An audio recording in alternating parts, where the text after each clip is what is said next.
What's up guys? So for this video, tuturuan ko kayo kung paano magsukat o mag-calculate ng square meter sa inyong lupa o sa inyong bahay.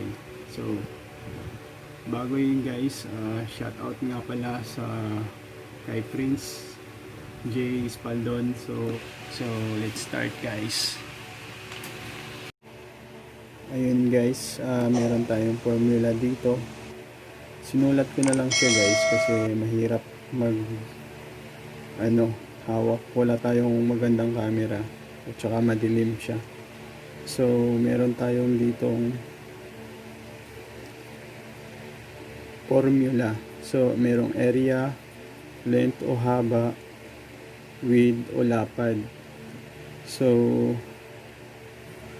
ito yung gagawin natin guys. Isulat natin yung area niya, tapos yung length, yung width o lapad niya. So meron na akong ditong example na ito yung kabuuang lupa natin. So nag-estimate lang ako na pasukat ng length niya. So sinulatan ko dito ng 6 meters sa length, tapos sa width naman niya is 2 meter. So ang gagawin nyo guys, isulat nyo lang kung ilang meters yung length niya at saka ilang meters yung width niya. So sinulat ko dito yung 6 meters sa length niya, tapos times 2 meters sa width. So ang total area niya guys is 12 square meter. So ganito yan siya sa drawing guys. So 1, 2, 3, 4, 5, 6, 7, 8, 9, 10, 11, 12. So yan yung total lupa nyo guys is 12 square meter. So meron tayong next example guys, example number 2. Kasi meron kasing mga lupa na ganito, yung pa-L siya or pa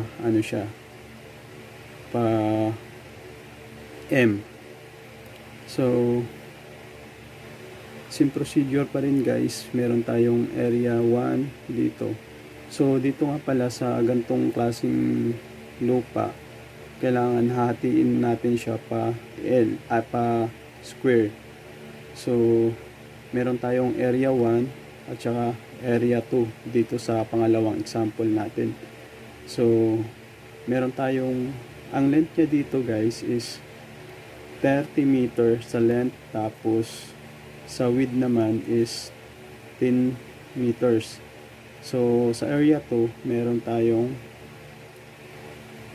width 10 meters, length 10 meters. So same procedure pa rin guys. Ang gagawin mo lang, i-calculate mo yung area 1 at saka area 2. Ito yung ginawa ko guys.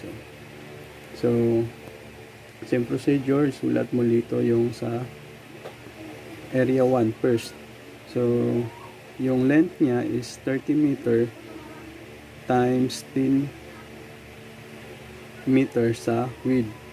So meron siyang total area is 300 meters square meters. So sa area 2 naman guys, meron tayong 10 meters times 10 meters sa width. So total